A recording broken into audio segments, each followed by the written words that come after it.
വളരെ ഹൃദയസ്പർശിയായിട്ട വാക്കുകളാണ് ഡോക്ടർ ഇപ്പോൾ പറഞ്ഞത്. ഒരു രോഗിയായി അവിടെ വന്ന വൃക്കരോഗിയായി വന്ന വ്യക്തിയാണ് ഇപ്പോൾ അവിടുത്തെ യൂറോളജിയുടെ ഹെഡായിട്ടിരുന്നിട്ട് ആ മെഡിക്കൽ കോളേജ് നന്നാകാൻ വേണ്ടി ഈ തുറന്നു പറച്ചിൽ നടത്തുന്നത്. താങ്കൾ ഏറ്റവും കൂടുതൽ വേദനിപ്പിച്ചത് മകൻ്റെ പ്രായമുള്ള ഒരു 23-കാരൻ്റെ സർജറി മാറ്റിവെക്കേണ്ടി വന്നതുകൊണ്ടാണ്. എന്താണ് ആ അനുഭവം? അത്രമാത്രം ഹൃദയത്തെ ഉലച്ചപ്പോഴാണല്ലോ ഇത് തുറന്നു പറയണമെന്ന് തോന്നിയത്. ആ പയ്യനെ അത് സത്യമാണ്. ആ പയ്യനെ ഇത് ഇവിടെ അഗ്രികൾച്ചർ കോളേജിൽ പഠിക്കുന്ന ഒരു വിദ്യാർത്ഥിയാണ്. അയാളെ ആദ്യം ഞങ്ങൾ ഒരിക്കൽ എൻ്റെ റെസിഡൻറ്റ് ഡോക്ടർ അദ്ദേഹത്തിനെ കണ്ട് ഓപ്പറേഷനൊക്കെ ഡേറ്റ് ഫിക്സ് ചെയ്തിരുന്നതാണ്. പക്ഷേ അവരൊരു പാവപ്പെട്ട ഫാമിലിയിലായതുകൊണ്ടും അവർക്കത് പുറത്തു പോയി ചെയ്യാൻ നിവൃത്തിയില്ലാത്തതുകൊണ്ട് അവൻ ആ വേദന സഹിച്ച് അവൻ്റെ പരീക്ഷ സമയമായതുകൊണ്ട് അവന് ആ പരീക്ഷ കംപ്ലീറ്റ് ചെയ്തതാണ്. പക്ഷെ അപ്പോൾ വന്നപ്പോൾ തന്നെ ഞാൻ മറ്റ് രോഗികൾക്ക് കൊടുക്കുന്നത് പോലെ വെയിറ്റിംഗ് ലിസ്റ്റിലൊന്നും ഉൾപ്പെടുത്താതെ ഇവനെ നേരിട്ട് അഡ്മിറ്റ് ചെയ്യും, അവന് ആവശ്യമായിട്ടുള്ള വേദന സംഹാരികളൊക്കെ കൊടുക്കുകയൊക്കെ ചെയ്തതാണ്. അപ്പോൾ അവൻ്റെ ഓപ്പറേഷൻ നമുക്ക് നീട്ടി വയ്ക്കാൻ പറ്റില്ല. അപ്പോൾ അതാണ് എനിക്ക് അവനെ മാറ്റി വെച്ചപ്പോൾ പെട്ടെന്ന് എനിക്കൊരു അത്രയ്ക്ക് ഒരു പ്രയാസം തോന്നി. അങ്ങനെയാണെങ്കിൽ നമുക്ക് ഡയറക്റ്റായിട്ട് വെണ്ടർമാരുടെ നിന്ന് വാങ്ങാം.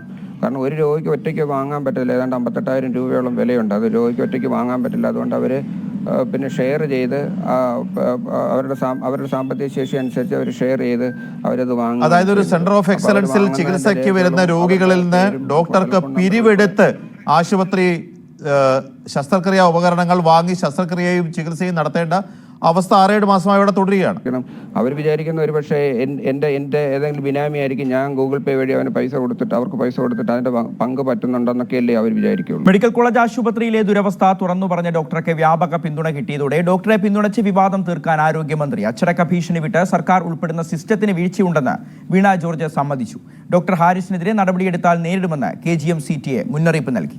നമ്മൾ സാധാരണ പറയുമല്ലോ, രോഗികളിൽ നിന്ന് പണം വാങ്ങിച്ചു, അങ്ങനെയൊന്നും ചെയ്യാത്ത വളരെ ഹാർഡ് വർക്കിംഗ് ആയിട്ടുള്ള ഒരു ഡോക്ടറാണ് ഡോക്ടർ ഹാരിസ് എന്നുള്ളതാണ് ഞാൻ മനസ്സിലാക്കിയിട്ടുള്ളത്.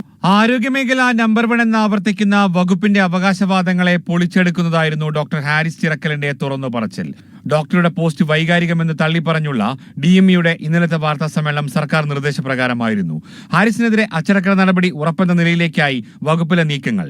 എന്നാൽ പറഞ്ഞതിൽ ഉറച്ചുനിന്ന ഡോക്ടർക്ക് പൊതുസമൂഹത്തിൽ നിന്നും പിന്തുണ കിട്ടിയതോടെ സർക്കാർ കടുത്ത വെട്ടിലായി.